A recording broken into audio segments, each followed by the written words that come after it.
Pues seguimos en pastoral generacional, en la unidad 2, pastoral para los adolescentes, y vamos a situarnos ahí en la página número 10.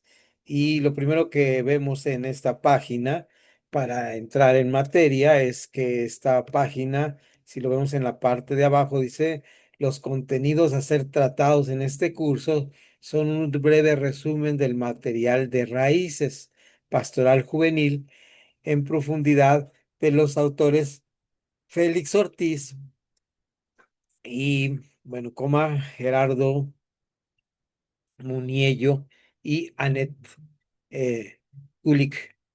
El tema de la deserción de jóvenes se complementará con el estudio de campo realizado por el profesor Roberto Formigli en la presentación de su trabajo de grado, es decir, su tesis para licenciatura de teología sobre deserción eclesiástica juvenil.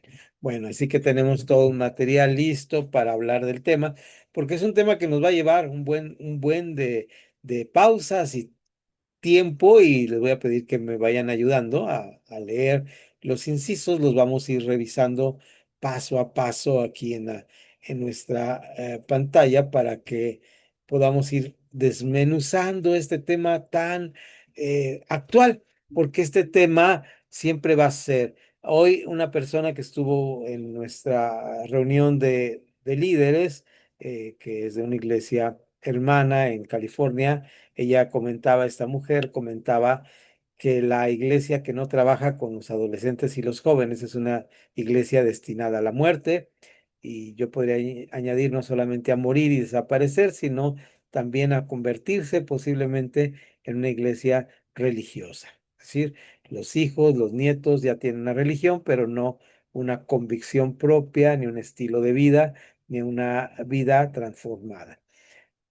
Entonces vamos directamente a nuestro manual, ahí en la página número 10 dijimos, y yo voy a empezar leyendo y mencionando algunos aspectos importantes del tema. Vamos a tratar de ir revisando cada aspecto que tenemos ahí en nuestro curso. Dice nuestro manual, si lo pueden ver, dice: esta sección del contenido es para ayudarte a tener una mejor comprensión de los jóvenes con los que estás trabajando o esperas trabajar en el futuro. Punto y aparte. Todos nosotros anhelamos trabajar con los jóvenes de nuestra iglesia. eh, Ahora mismo en nuestra comunidad de fe se han añadido jóvenes gracias a un trabajo que hacemos de entrenamiento de fútbol con uno de los misioneros que están ayudándonos con el trabajo.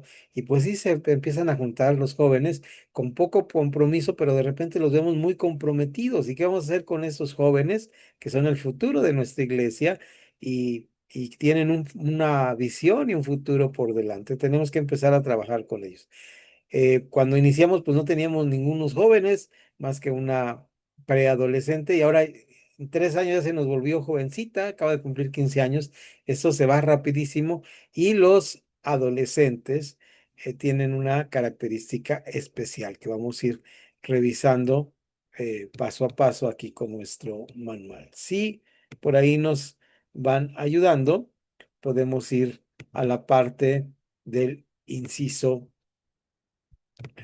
A. Por favor, voy a ir nombrando, sí, así como los tengo en pantalla.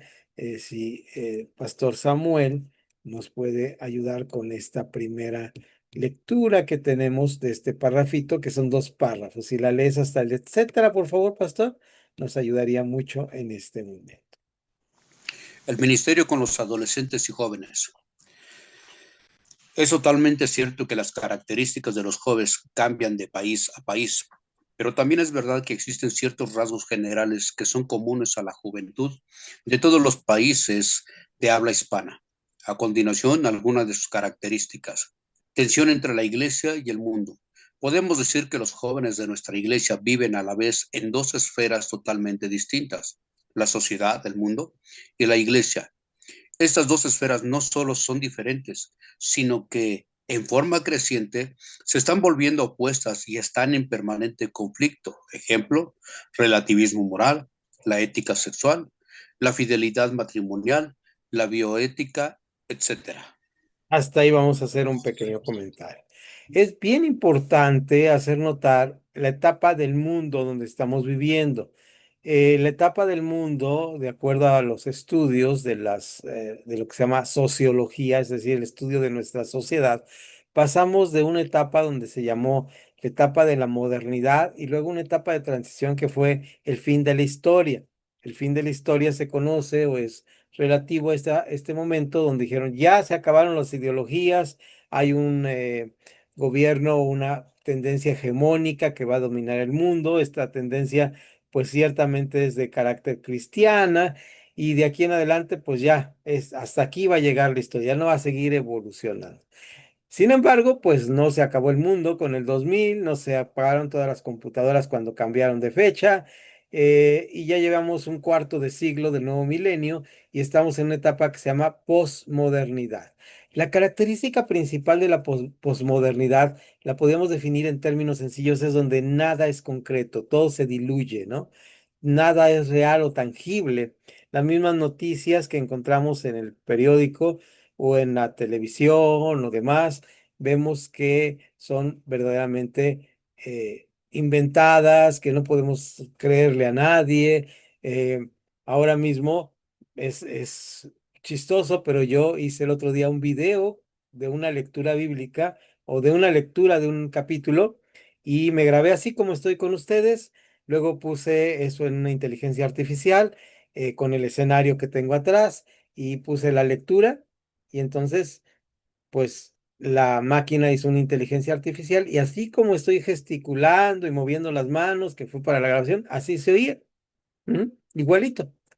Sí se notaba que, pues, que no era yo, pero no se notaba que no era yo para los que no me conocían.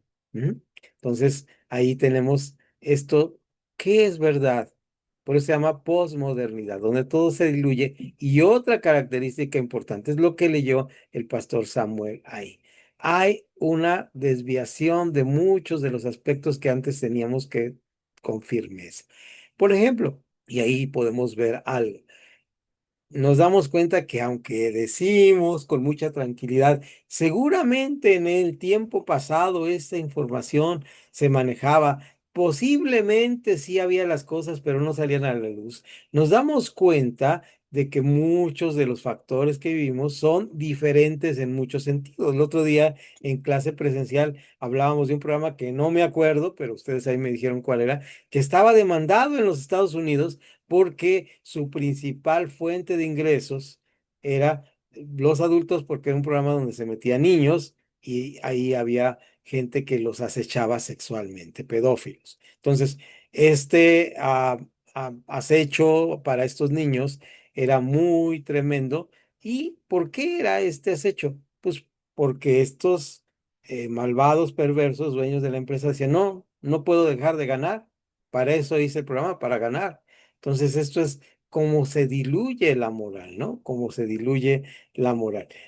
Pastor Albia, ¿me puede ayudar, por favor, con la parte, llegamos hasta el etcétera, a la letra A, y ahora vamos a ir caminando en ese pequeño parrafito que nos dice letra B, marcos de referencias débiles. Es decir, y ahorita voy a hablar de lo que es un marco de referencia. ¿De acuerdo? Adelante, Pastora Elvia. Sí. Marcos de referencias débiles. En el proceso de formación de la identidad personal, el adolescente y el joven necesitan de un adulto como marco de referencia.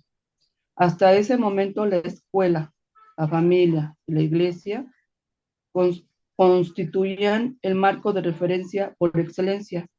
Hoy esto está en decadencia y está siendo reemplazado por los amigos y los medios de comunicación. Gracias, pastor. Entonces, ahí clarísimo, no tengo que repetir nada, pero voy a explicar qué es un marco de referencia. Es como cuando hacemos un pastel, un molde, donde yo puedo meter ahí, y entonces yo hice antier o ayer, un pan de avena con plátano y huevo. Entonces el molde era cuadrado, pues salió cuadrado. Entonces, esto sería el marco de referencia. ¿Cuáles son esos marcos de referencia dentro de lo que es nuestra sociedad? Pues estas cosas que mencionó ahí la pastora cuando leyó. Si no mal recuerdo, leyó la palabra escuela, familia y también leyó la palabra iglesia, ¿no es cierto? La iglesia viene a ser un marco de referencia útil para la parte de nosotros estar atentos a ser un ejemplo. Ahora, ¿qué pasa cuando la iglesia no es un marco de referencia correcto? Pues se desanima la gente, se va, se pierde, y estamos hablando de todo el cristianismo. He dicho algunas veces que el mayor éxito de una religión como el Islam es que son muy rígidos y estrictos en lo que dicen, lo cumplen. Ahora, ¿en qué medida nosotros no lo hacemos? Pues en muchas medidas, en que el mundo se ha metido en la iglesia y hay lo que se llama una moral laxa, o laxa quiere decir que se estira, ¿no? Como las ligas, una moral de liga. Entonces, decimos, ¿esto está bien o está mal? Está más o menos bien. O es malo o bueno, depende del lado donde lo veas. Entonces, se dan cuenta que no hay una rigidez. Ahora, no se trata de un conservadurismo rígido que catalogue a todos como malos y buenos en blanco y negro. Naturalmente la vida tiene matices, naturalmente muchas de las cosas que hacemos tienen matices, pero a veces esta moral que nosotros de alguna manera queremos hacer como así, con esa rigidez de cuello de sacerdote, ¿no? Que tiene aquí, han visto una cosita blanca y queremos que todo sea así en la vida. Pues esa rigidez a veces es contraproducente para los adolescentes. También hay un dicho popular que no voy a repetir aquí por no agredir a personas que no profesan esa fe, pero dice ni tanto que no le alumbre, ¿no? Entonces, ese dicho es así, es decir, la justa medianía es lo que nos debe guiar en las decisiones morales. Ya tomaremos un curso de ética, ya hablaremos fuera de aquí, Priscila, sobre estos temas constantemente, pero esto se trata de que, vean ustedes, los marcos de referencia son estos. ¿Cuáles son nuestros límites, vamos a decir? Yo creo que muchos de nosotros coincidimos en que los jóvenes actualmente no tienen límites. Ujú. No tienen límites claros, y esos límites claros pues nos permiten salirnos del huacal constantemente. ¿Cuáles eran los límites que nosotros tuvimos o que las generaciones anteriores a nosotros tenían? Pues simplemente el que había un respeto hacia las personas adultas. Y muy importante, había una conciencia de responsabilidad. Y si yo hago algo, tengo responsabilidad sobre el asunto. Entonces, esta conciencia de responsabilidad un poco se ha roto. Pregunto, por ejemplo, al pastor Juan, que, que, que él ha hecho la pastoral y todo esto en su iglesia y trabaja con lo de los niños de las cajitas. Y ya estás, ¿verdad, pastor? Por entrar en una etapa difícil de trabajo, me imagino, por la Navidad. Pero, ¿cómo yo siento, por lo poquito que he visto, que ustedes tienen que tener como muy rígidos algunos aspectos porque los cristianos no son tan cristianos como parece, ¿no es cierto, pastor? O era una mera figuración mía. De repente como que no tienen esa moral o esa. ¿Cómo es el asunto? ¿Y son líderes?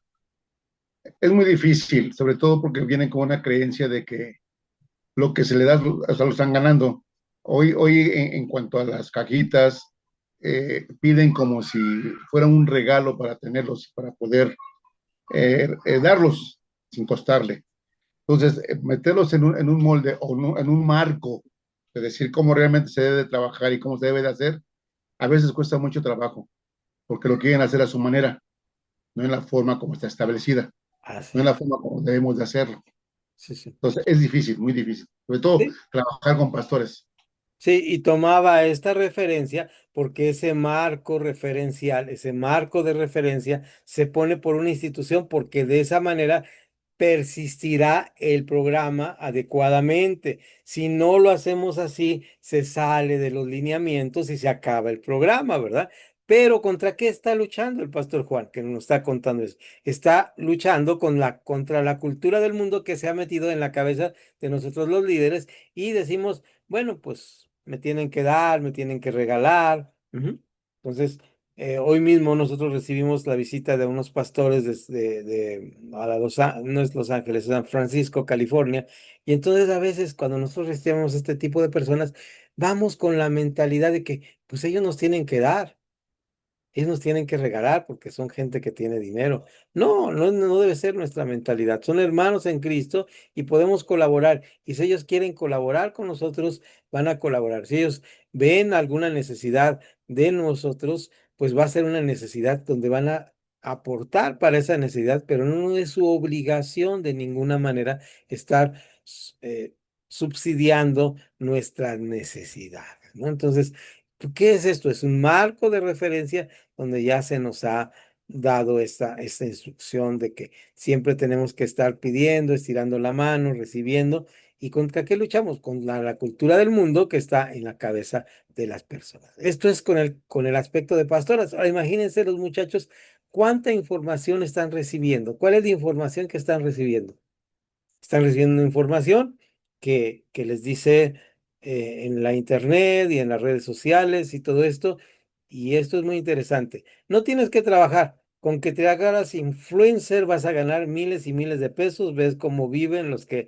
Y entonces todo el mundo quiere ser de los chamaquitos, quieren ser influencer. Y esto es terriblemente ido, ¿no? Es malo en ese sentido. ¿Por qué? Pues vean ustedes, muy sencillo, porque no caen en cuenta que es algo muy fácil y muy sencillo. No se trata de dinero, sino pues echaríamos a caminar las máquinas de dinero en todo el mundo. Se trata de producción y de desarrollo del bienestar y de algo muy interesante que se llama productividad. ¿Qué tan productivo puede ser ver a un fulano que avienta de un avión para estrellarse contra el piso o hace no sé qué tantas cosas? Puede ser gracioso, puede darle likes, los likes les pueden dar publicidad y esa publicidad se va a anunciar y eso genera dinero, pero hasta ahí. ¿Qué va a generar? Es el mismo caso de nuestro país terriblemente metido en el asunto de lo que ustedes ya conocen, que ha sido un cáncer para nuestro país y que ese cáncer se llama pues un vicio, una adicción que causa y que tenemos clientes en el otro lado de la frontera y todo esto, pero ¿qué beneficio causa? Ujú. Es que dicen, es que ellos regalan dinero a las comunidades. Pues sí, pero es un dinero que no tiene productividad. ¿Qué vamos a tener? Puros pachecos en el mundo. ¿Cómo vamos a vivir? ¿Cómo vamos a trabajar? ¿Verdad? No se puede eso. Se necesita productividad. También el lado contrario, tampoco en el mundo que vivimos posmoderno, también, y los muchachos, los adolescentes están en esto, hay que consumir, lo que les anuncian en estos lugares es lo que consumen. Ahora, todos sabemos que las grandes crisis económicas que ha vivido nuestro mundo ya en este siglo y estuvo a punto de suceder ahora en este cuarto de siglo, ha sido lo que se llama el consumismo. Es decir, donde todo compramos, todos compramos y para comprar necesitamos crédito, crédito, crédito y se hace una burbuja y ya no podemos seguir pagando, se vuelve una cosa ya insoportable en las economías y entonces vienen las crisis como las que hemos visto, ¿no? Las crisis económicas, las devaluaciones, las cosas difíciles. Entonces, en este sentido, nuestros jóvenes están bajo este marco de referencia y estos marcos de referencia son muy débiles, no tienen fortaleza. ¿Qué serían los marcos? ¿Qué piensan ustedes que serían los marcos adecuados de referencia que debemos eh, pues formar? ¿Cuáles serían algunos marcos de referencia bíblicos o cristianos que podríamos en una lluvia de idea empezar a pensar aquí las personas que estamos? ¿Cuáles se les ocurren a ustedes que pueden ser esos pilares, ¿verdad?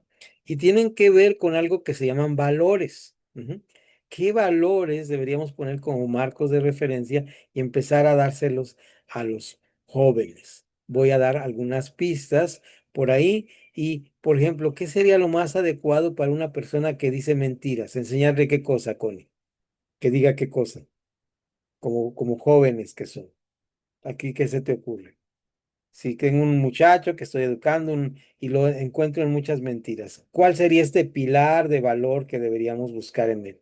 Enseñarle a decir qué cosa.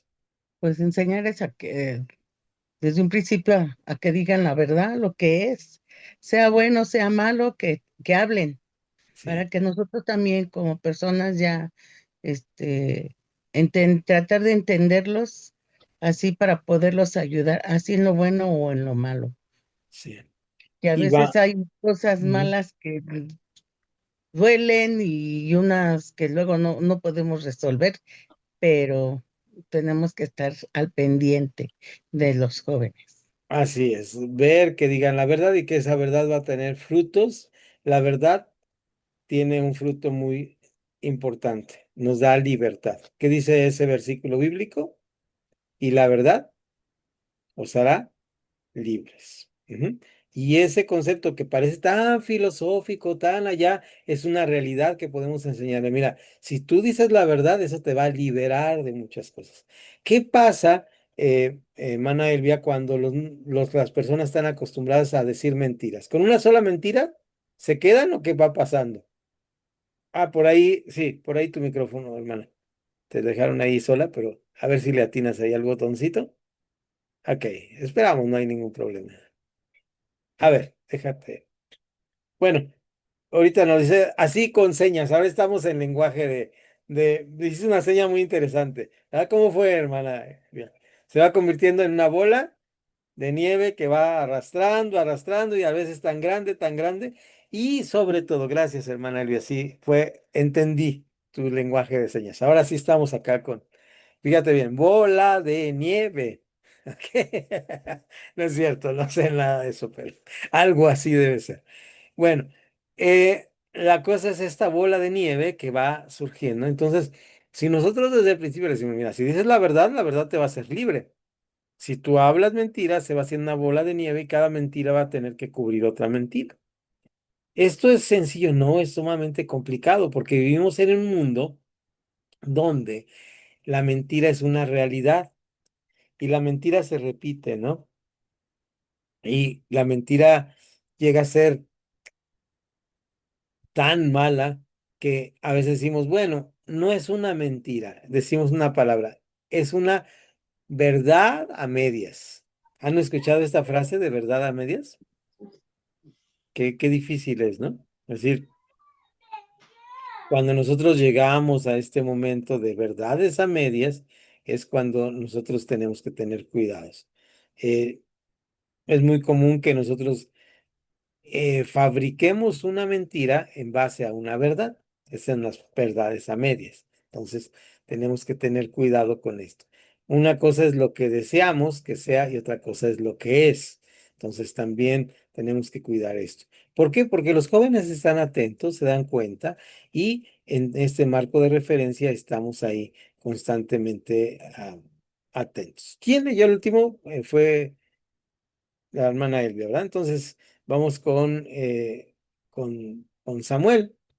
O, ¿quién leyó? Ayúdenme. ¿Quién? Levante la mano que leyó. Se me movieron aquí los cuadritos. Elvia. ¿Connie no ha leído? No. Ok, Connie, ¿me ayudas, por favor? Eh, Dice, diferencia en la educación familiar. La realidad, realidad evidente en muchas de nuestra iglesia es que los padres se desentiendan de la formación espiritual de sus hijos, delegándola a la iglesia y a los colegios. A los colegios cristianos, los padres esperan que la comunidad se encargue de la transmisión de los valores cristianos y dan por sentado que para este fin la iglesia deberían desarrollar las estructuras necesarias. gracias, Connie. Muy bien. Entonces ya vemos ahí que hay un desentendimiento en la educación familiar.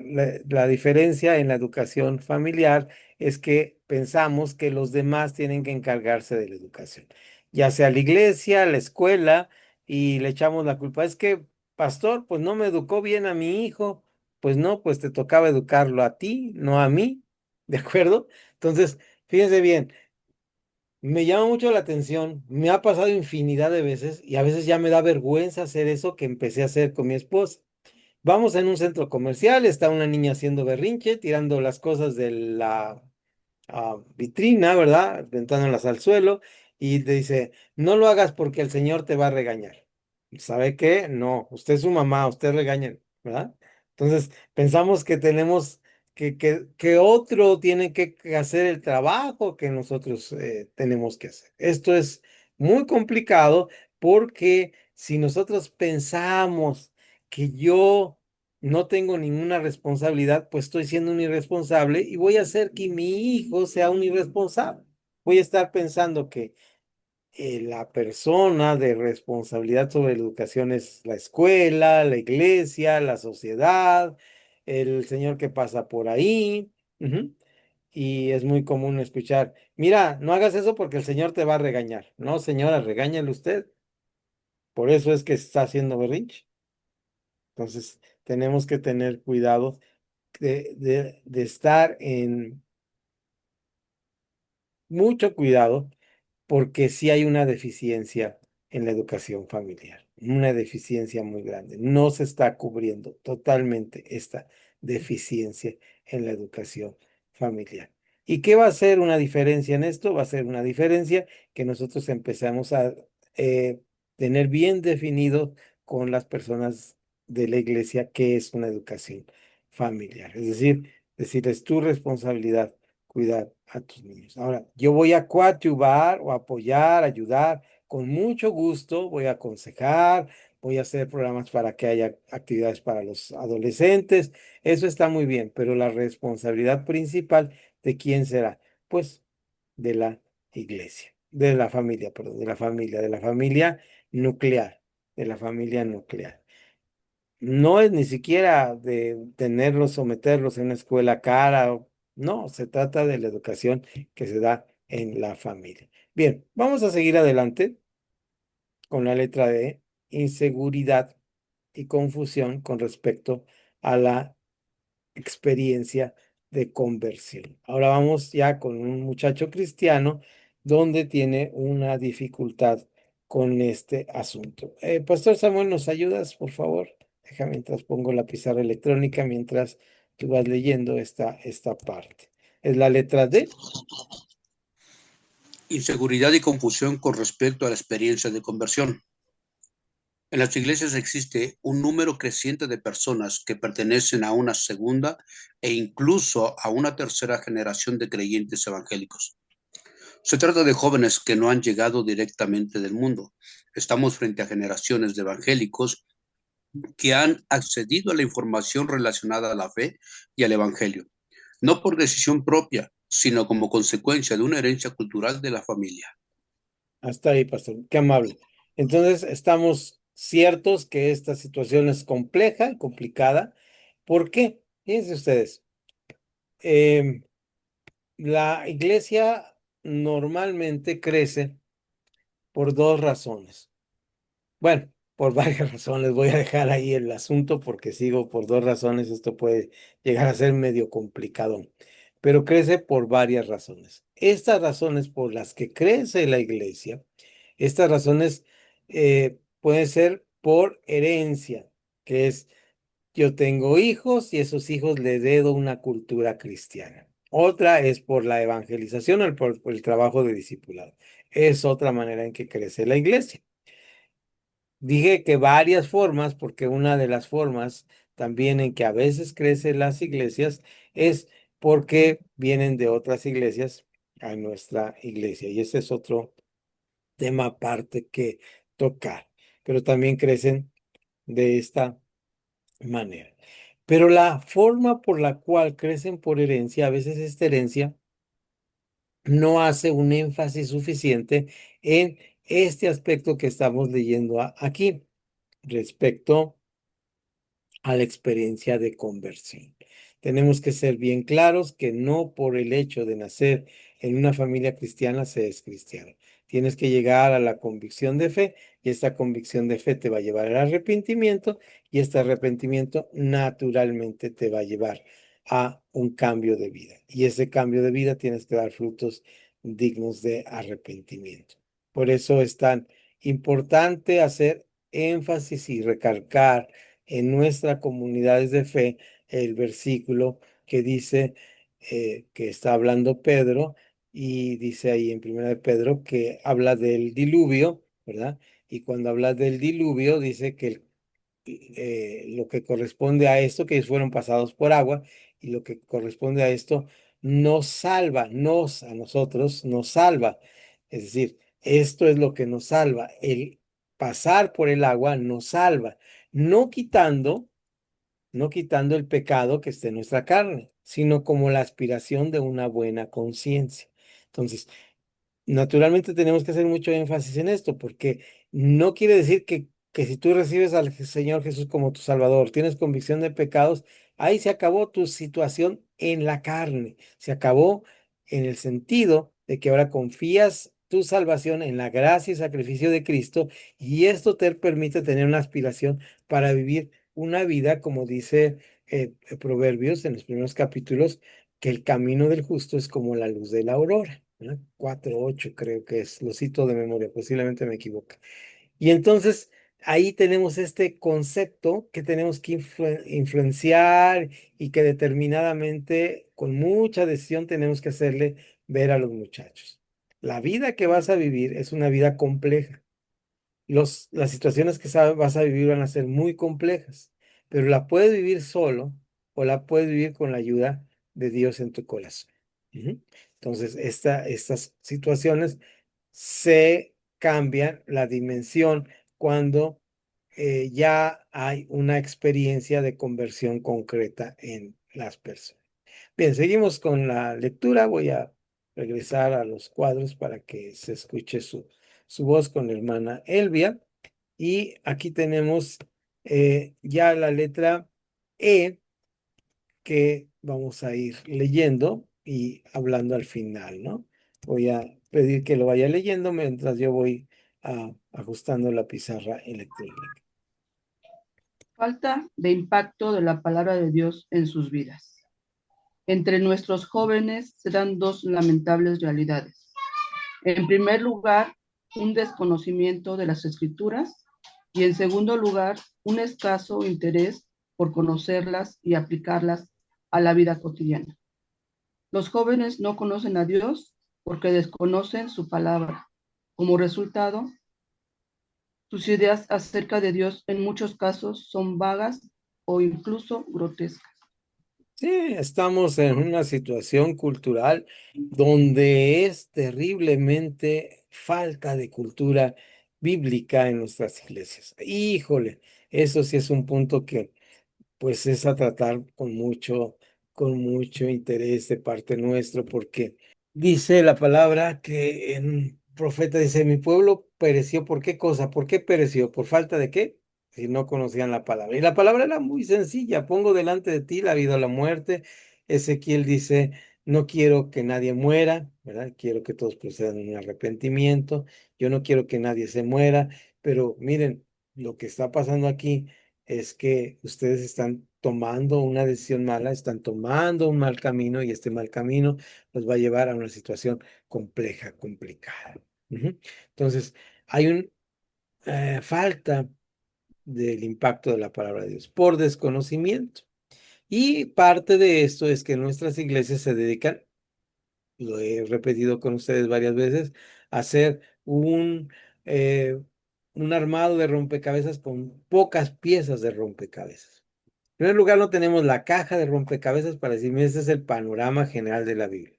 Segundo, solamente usamos unas cuantas piezas que alguna vez ha dicho alguien, una frase muy interesante. Tenemos el Evangelio según los santos evangélicos, que son aquellos versículos que repetimos, repetimos, repetimos, fuera de contexto, sin ninguna razón. Y por otro lado, no hay una comprensión o contexto bíblico real. Además de que nuestra cultura está llena de aspectos mágicos que nos llenan la cabeza de cosas que no son verdad acerca de Dios, del pecado, del diablo de la maldad, de muchas cosas que nos dejan una idea equivocada de lo que debe ser el conocimiento bíblico. Entonces, si no tenemos un conocimiento bíblico, la Biblia no va a impactar en nuestras vidas. Entonces, tenemos que estar constantemente repitiendo la Biblia, como lo dice en el libro de Deuteronomio, capítulo 6. Qué fase tan interesante de la educación dentro de una cultura que tiene en cuenta a Dios.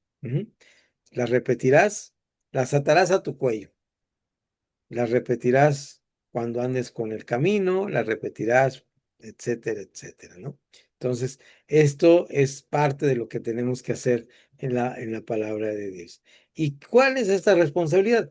No lo tenía aquí preparado, pero vamos a leerlo para que ustedes vean cómo es esta responsabilidad tan importante que tenemos aquí.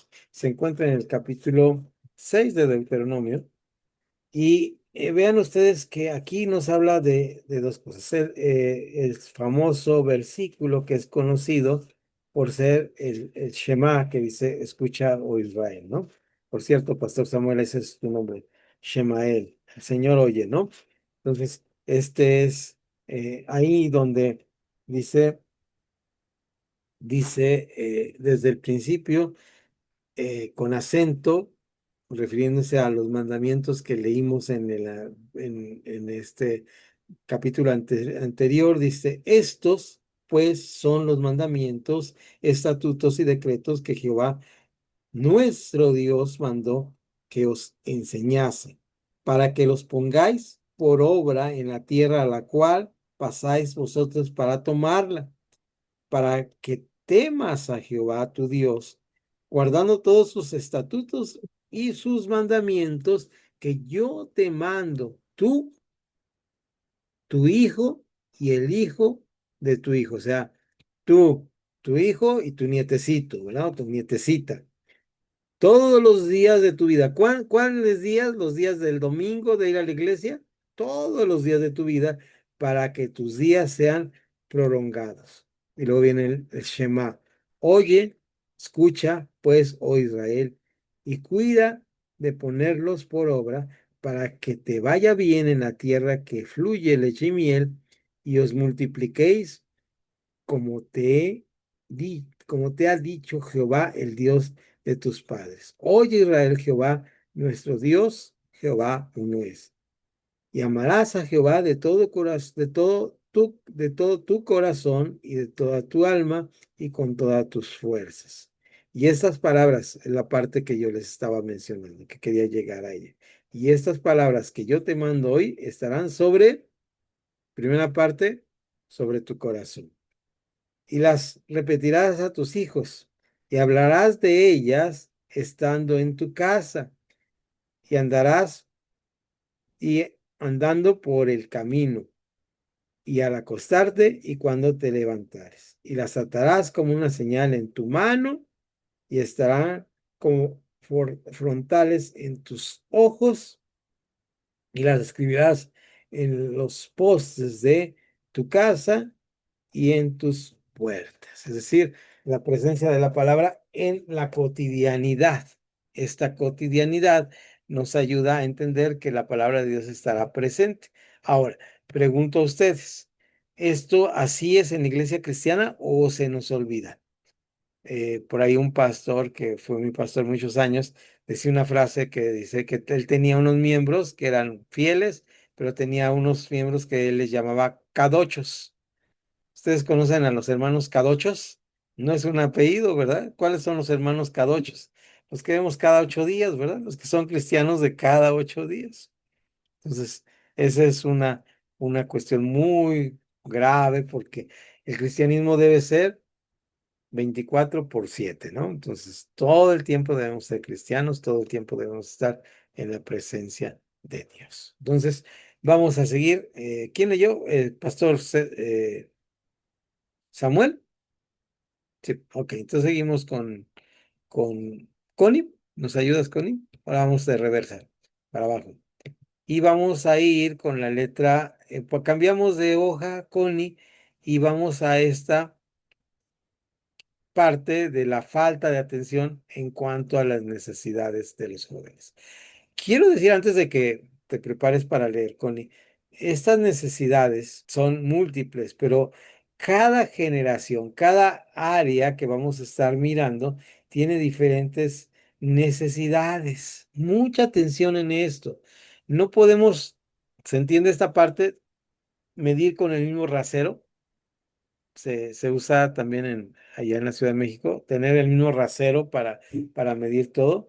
Esto es muy importante. Cada una de las actitudes en la pastoral generación va a tener un enfoque. Por eso estamos hablando de esta pastoral generacional. Cada una va a tener un enfoque en particular. Entonces, ¿cuáles son las necesidades de cada una de las áreas? Vamos a leer ahí con Connie cuáles son las necesidades de la letra F, mientras voy poniendo en pantalla la letra F. Me ayudas, por favor, Connie, con esta lectura. F, falta de atención en cuanto a las necesidades de los jóvenes.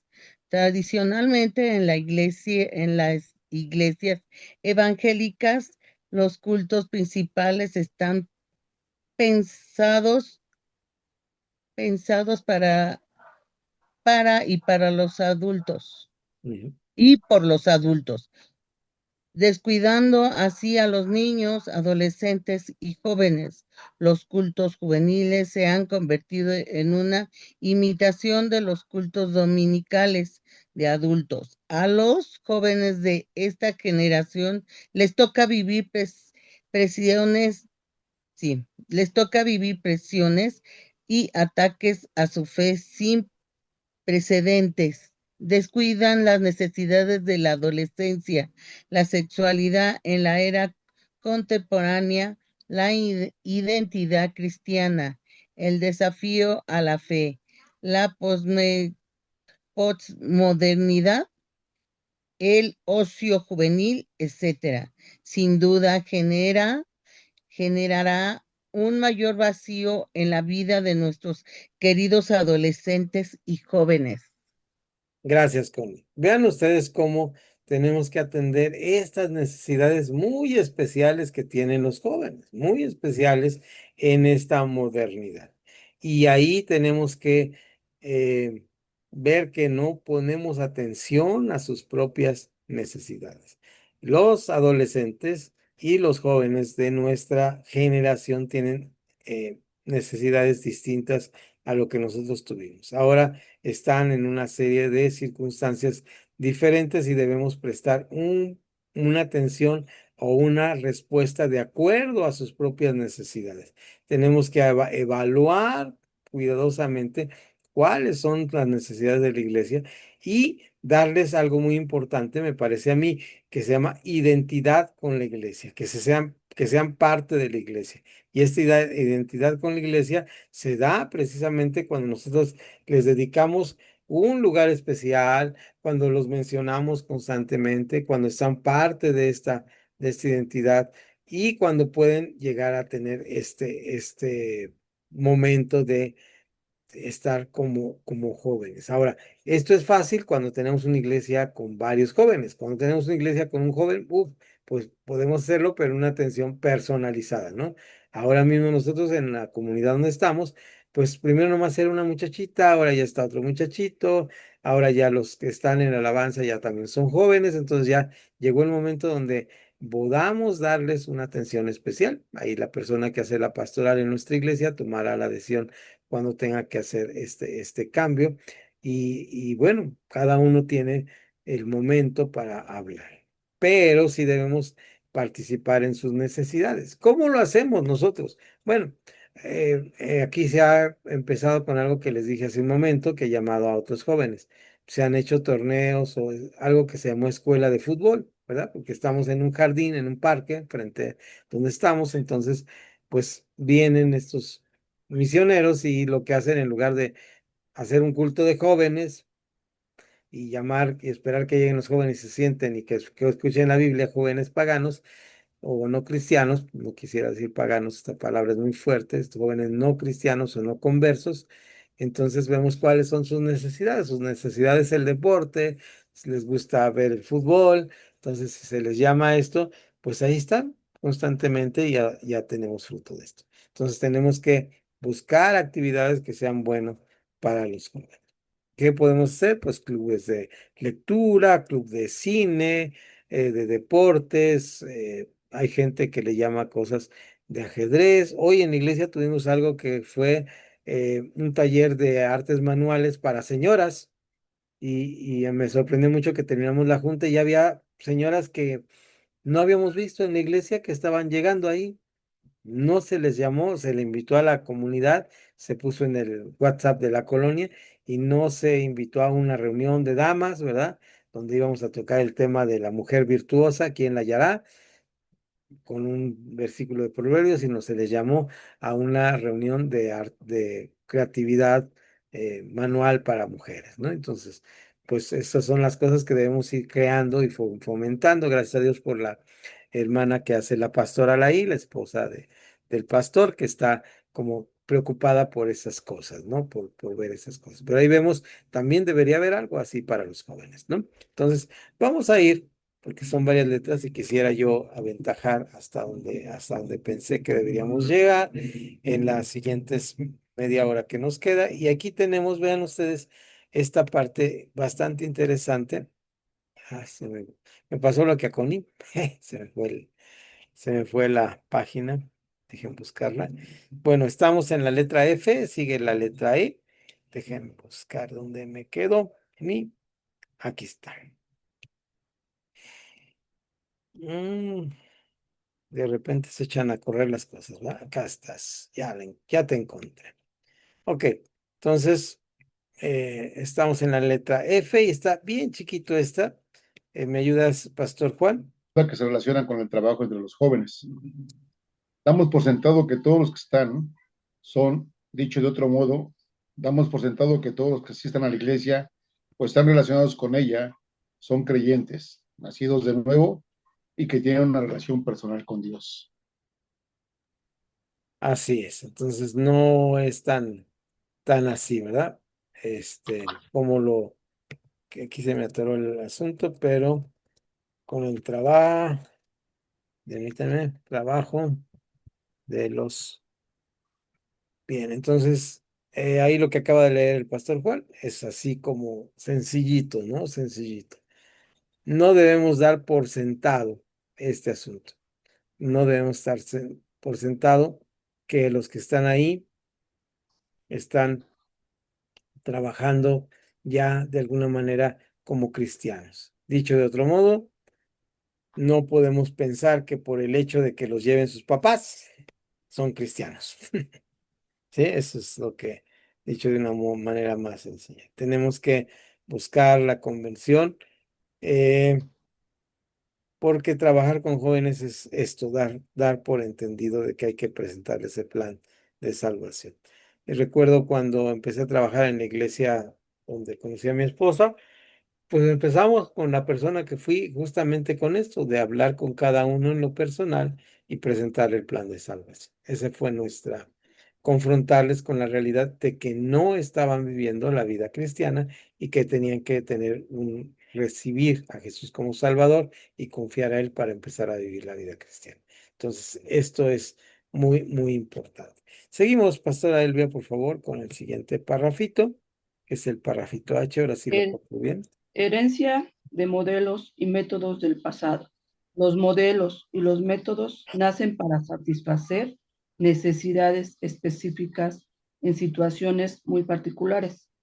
Un modelo o un método surge dentro de un contexto con la finalidad de dar respuestas a las necesidades que ese mismo contexto plantea. Este contexto es cambiante por definición, de modo que lo que ayer servía para dar las respuestas a las necesidades de su momento, no necesariamente es válido hoy para enfrentar los retos y los desafíos que nos plantea el entorno social en que se mueven los jóvenes de nuestras iglesias. Sí, aquí es muy claro. No podemos estar pensando que algo que funcionó a finales del siglo XX va a funcionar con los mismos jóvenes en el cuarto del siglo nuevo, ¿no? Entonces, A lo mejor a mí me tocó participar en un grupo, por ejemplo, de jóvenes de la iglesia donde asistí por muchos años, que se llamó Amisadai, donde se hacía con unas personas que habían estado trabajando con Boy Scouts, unos Boy Scouts cristianos, vamos a decir, donde se invitaba a los jóvenes al parque, se les hacía actividades. Implementar un programa así no necesariamente va a funcionar. Siempre tenemos que buscar modelos nuevos. Ahora, si este modelo era atractivo y podemos adaptarlo, está bien.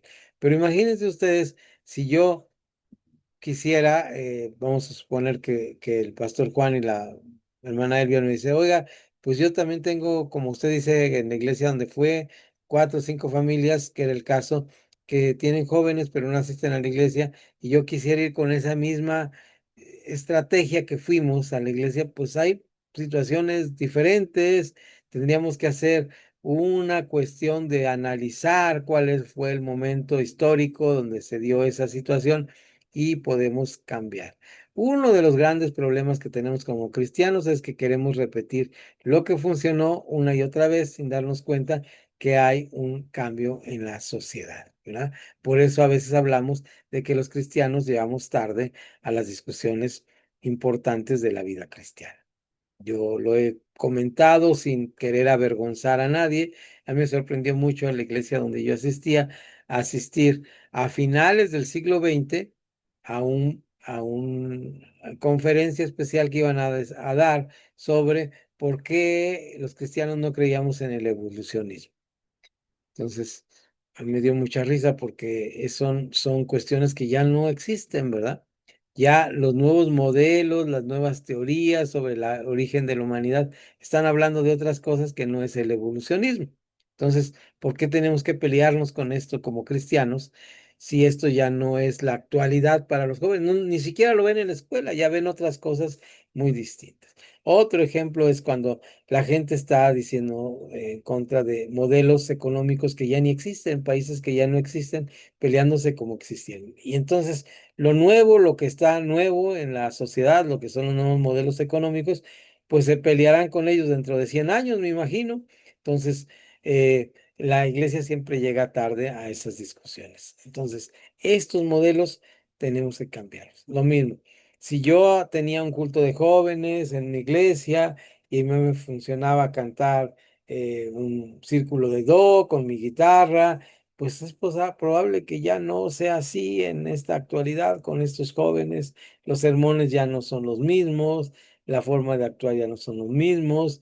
Hay muchas cosas que van cambiando, que van cambiando.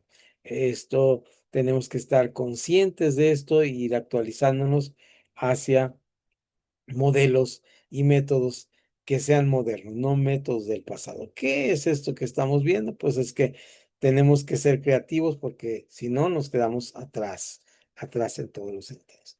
Permítame verles porque no los veo para seguir leyendo. Y entonces ahora sí ya les veo. Y ahora sí vamos a ir yo creo que nos faltan voy a ver cuántas letras nos faltan, pero quiero llegar hasta las reflexiones que deben estar ahí abajo. Entonces vamos en la letra H y vamos al revés, ¿verdad? Entonces le toca al pastor Samuel. eh, la letra H dice la letra I. Ausencia de metas, desafíos y delegación de responsabilidades. En algunas congregaciones a los jóvenes nunca se les concede asumir responsabilidades significativas. Se produce un triste círculo vicioso. Los jóvenes no son, a juicio de los adultos, lo suficientemente maduros como para delegarles responsabilidades. Pero nadie cree a menos que se le permita asumir responsabilidades, lo que incluye la posibilidad implícita de fallar. Entonces tenemos que arriesgarnos lo más posible a darles oportunidad a los muchachos, que les pongamos metas, que les pongamos desafíos, que les pongamos responsabilidades. Esto es muy importante.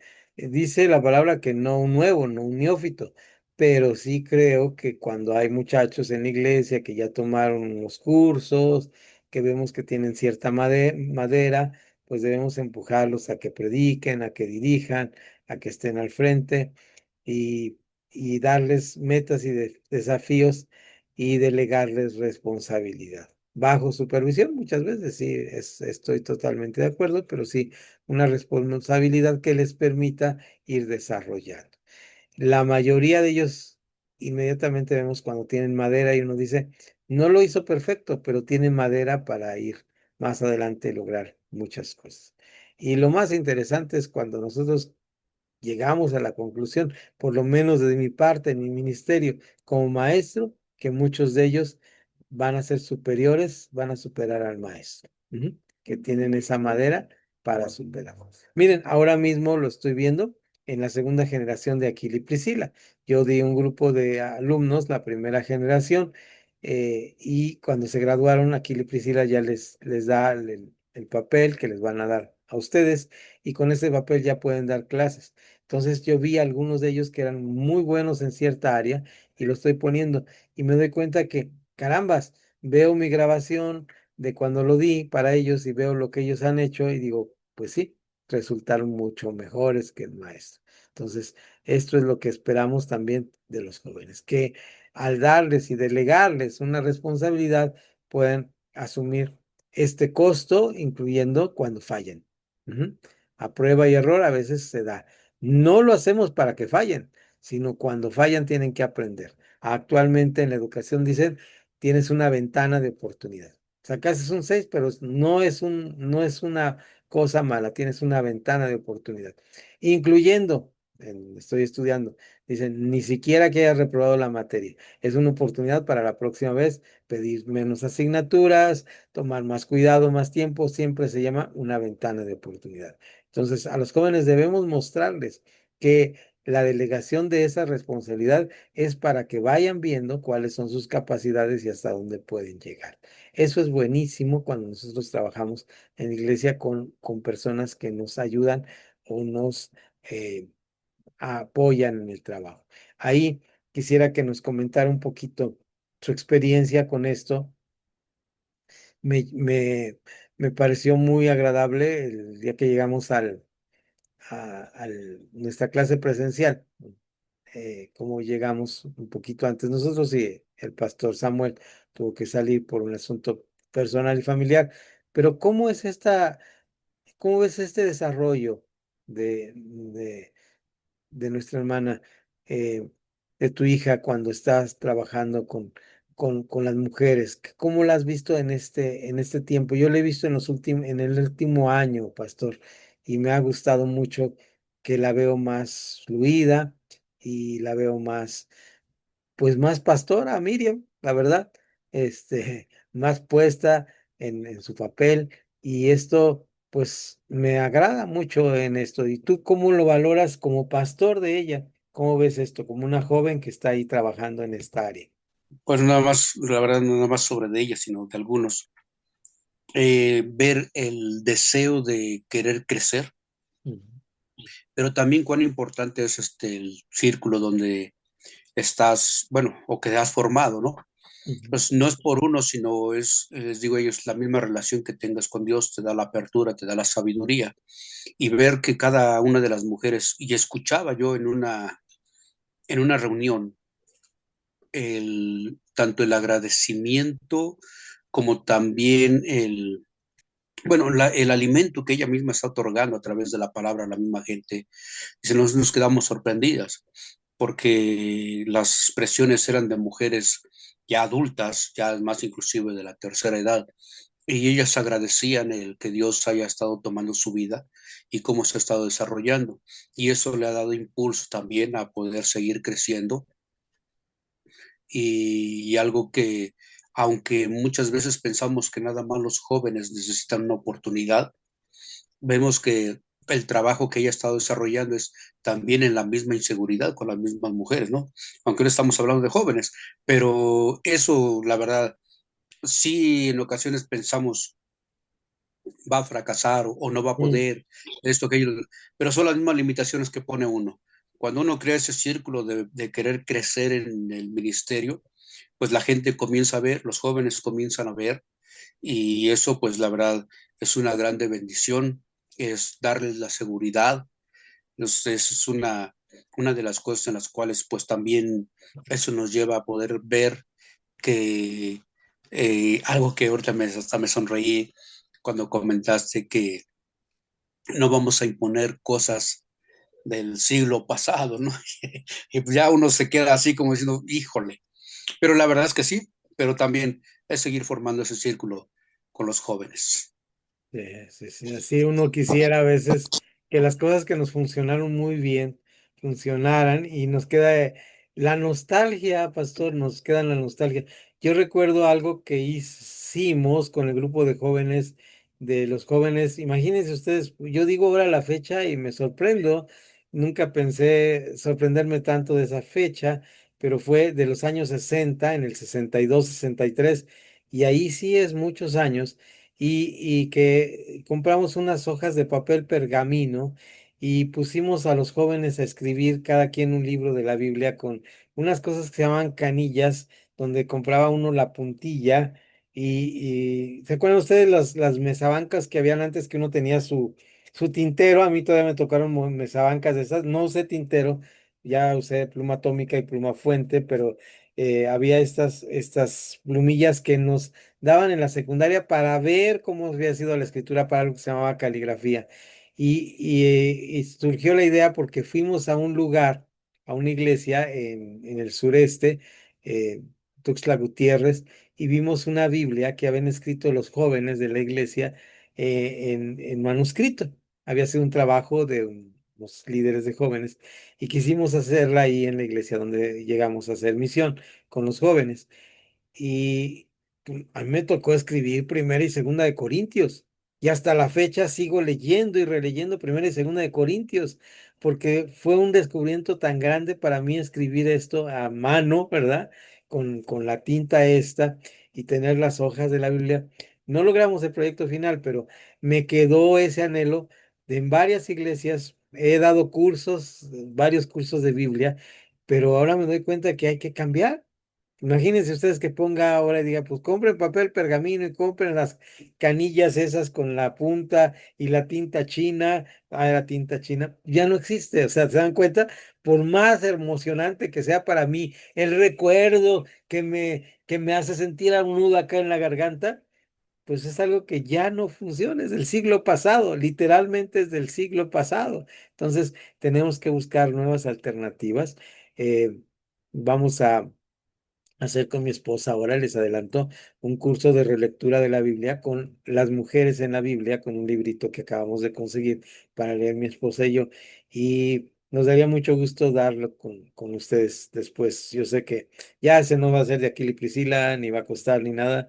Ese va a ser por la mera satisfacción de estar aquí leyendo y trabajando sobre esto, ¿no? Entonces, esas son las nuevas cosas que debemos empezar a hacer con los jóvenes. Y ojalá que este libro se multiplique con las señoras, con los jóvenes, con los adolescentes. Qué importante es atacar. A veces, bueno, me estoy yendo al monte y disculpen para concluir, pero yo pensaba hace unos días, la iglesia lo que hace cuando les decía que llega tarde a las discusiones, la iglesia está peleando con la cuestión de género. En lugar de aprovechar esa circunstancia de que las niñas nuevas tienen como esta inquietud, yo lo veo con mi nieta, ¿verdad? Se siente orgullosa de su feminidad, se siente orgullosa de que las mujeres ahora pueden aspirar a lo que sea. Entonces, ¿por qué no decir, mira, bueno, esas son las heroínas de la Biblia? ¿Verdad? Esas son las gentes que están en la Biblia, las mujeres en la vida de Jesús, y hay mucho escrito, muchas cosas que podemos, ahora si le hacemos una narración adecuada, si les leemos algo, si estamos trabajando en este aspecto, seguramente les ayudará a estas niñas y a estos hombres, porque ahora esta situación que llamamos incluyente es esto, es la nostredad de que el otro está presente. ¿Mm? Que el otro está ahí presente, que no es un objeto, que no es una cosa, sino es un ser humano que tiene capacidades, virtudes, defectos, y junto con nosotros podemos trabajar para hacer una vida mejor. Entonces, sin irme más al monte, pues estas cosas son las que tenemos que crear con los adolescentes, ¿no? Este tipo de cosas son las que tenemos que generar. ¿Qué tenemos que hacer para esto?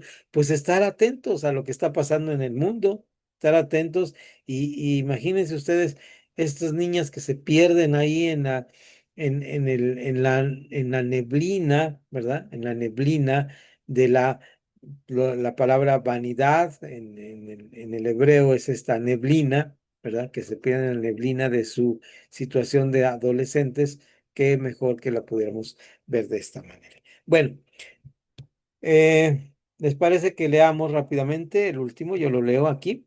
Dice J, ausencia de personas preparadas para el trabajo con los jóvenes. Durante mucho tiempo la disponibilidad y la buena voluntad han sido, si no las únicas, al menos las principales exigencias para trabajar con los jóvenes. Sin embargo, todos sabemos que ni la buena voluntad ni la disponibilidad implica necesariamente tener la capacidad para llevar a cabo la tarea eh, encomendada. Viene una serie de reflexiones que vamos a dedicarle simplemente a leerlas ahorita. Cada uno va a leer una de las 8 reflexiones, de las 9 reflexiones, perdón, para terminar esta parte A de nuestro tema. Pero fíjense ustedes algo muy importante que quiero decir aquí, que tengo para decir. Busquemos material que nos capacite para hacer este trabajo, ¿sí? Lo voy a subir al grupo, hay un material que hace un señor que se llama Lucas, y Lucas es un argentino, y este argentino hace un material para jóvenes, hay libros, hay material para trabajar con jóvenes, está actualizado, está bien. Hay un material que yo conocí que posiblemente ya no esté tan actualizado, se llama Evangelismo para jóvenes, que eran materiales hechos para los jóvenes, la forma en que se editaba a los jóvenes. Todo esto tenemos que buscarlo constantemente.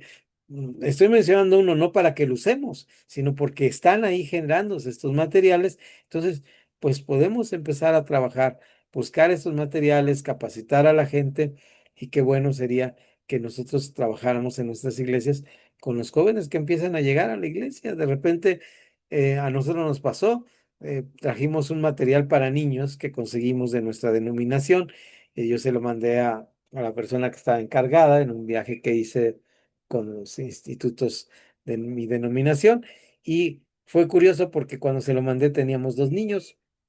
Esto era como para qué, ¿verdad? Y miren, ahorita a veces llegan, como hemos hecho trabajo ahí en la comunidad y estamos en el parque, pues nos llegan hasta 12, 15 niños, y este trabajo se está poniendo, pues un material que se buscó y a los niños les gusta porque es una revisión de todo desde el Génesis hacia adelante. Les gustan los materiales, los dibujitos que se dan. Se buscó el material y está ahí. Este material pues no va a servir para las generaciones cuando ellos sean papás.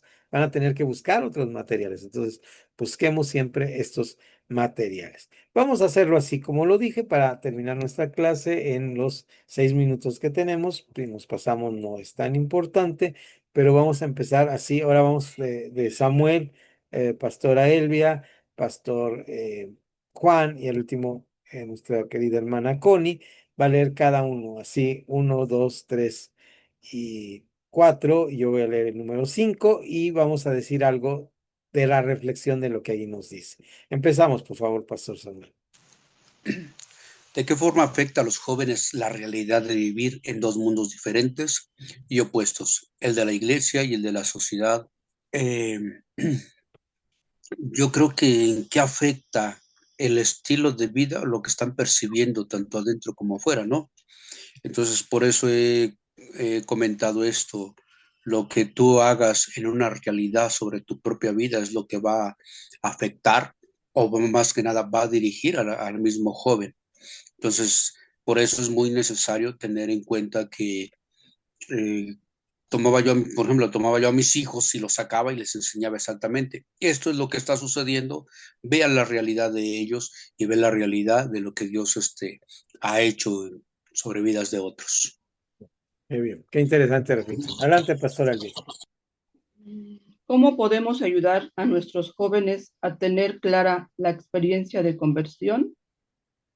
Pues, el estarles enseñando más de Dios, el discipularlos, el que tengan claro lo que es, lo que es Dios, ¿no? Para ellos y pues más que nada enseñándoles la palabra de Dios. Excelente, ese es nuestro trabajo, ¿verdad? Mostrarle como vimos en Deuteronomio 6. Adelante, Pastor Juan. ¿Qué implica que la palabra de Dios no tenga impacto en sus vidas? Lo que te ven hacer es lo que ellos van a hacer. Si a ti no te ven leer, simplemente ellos no van a leer. Si a ti no te interesa prácticamente meterte con Dios, pues tampoco a ellos les va a interesar. Entonces lo que tú hagas, ellos van a simplemente a reflejarlo en su vida. Así es, eso es muy buena reflexión. Voy a añadir aquí algo que de mi experiencia personal que me gusta, que me gustó.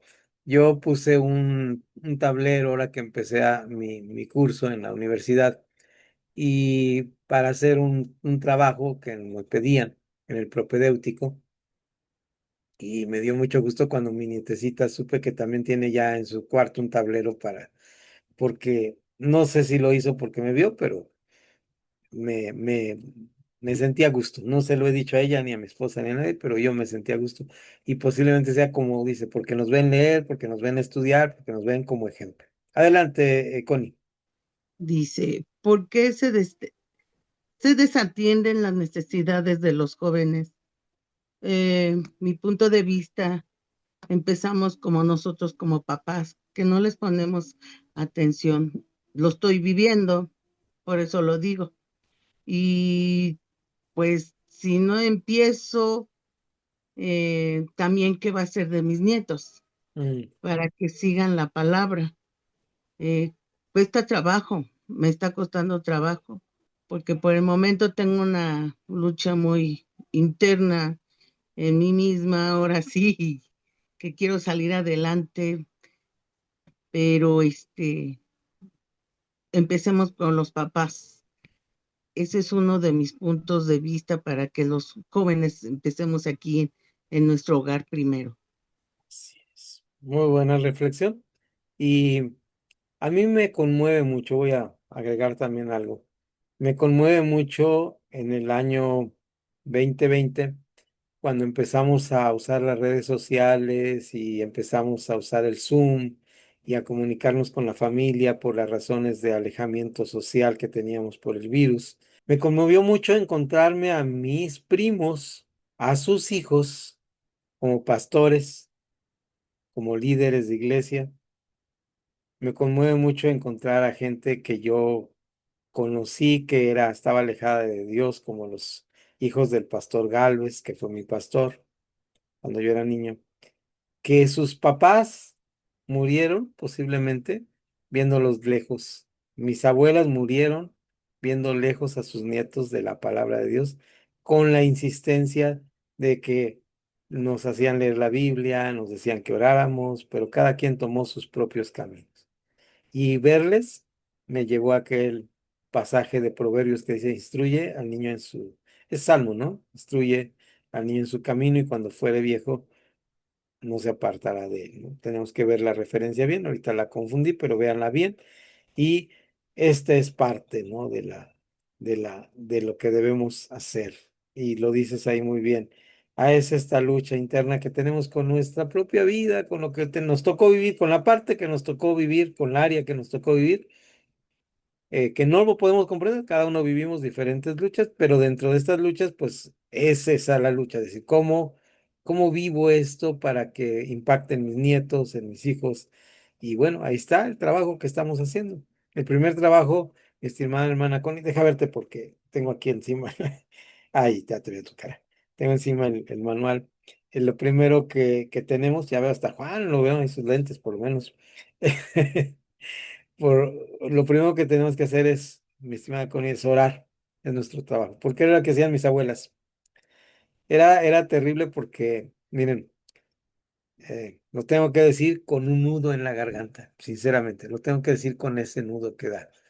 Pero yo escuché a algunos de mis primos decir, es que la abuela lucha como no es analfabeta y no sabe leer, por eso nos pone a leer la Biblia. Pero ¿cómo me quiere evangelizar si yo ya estoy en la universidad y yo creo en otras cosas? Ella no tuvo el conocimiento. Imagínense lo que siente un abuelo, una abuela cuando alguien le dice eso. Qué terrible para ella, ¿no? Debió haber sido. Pero ella saben qué seguía haciendo, orando por sus nietos. Y miren, ahora tiene nietos pastores y bisnietos pastores, familias entregadas al servicio de Dios. Y no nos toca verlo, pero tenemos que hacerlo, hermana. Adelante con esto. Entonces voy con el número 5. Por favor, dice, ¿por qué a los jóvenes no se les delega responsabilidades significativas en la iglesia? Mi reflexión es, no delegamos, voy a bajar para ver sus caritas un poquito más. Ahí está, Elvia también. No lo hacemos porque somos miedosos de discipular y estar cuidando lo que están haciendo. Debemos delegar responsabilidades. Debemos aprender a delegar responsabilidades sobre las personas. Adelante, Pastor Samuel. Ahí yo vería o sentiría un cachetado, ¿no? ¿Cuál es? Si tienes miedo de que no tenga el resultado que tú quieres, es porque no has capacitado adecuadamente, Es cierto. ¿verdad? Entonces, no quieras que alguien responda bien cuando no lo has educado, no lo has enseñado, o no has puesto ahora sí que ese ejemplo sabiendo que, pues, sí lo pueden hacer. Gracias, Pastor. Muy buena aportación.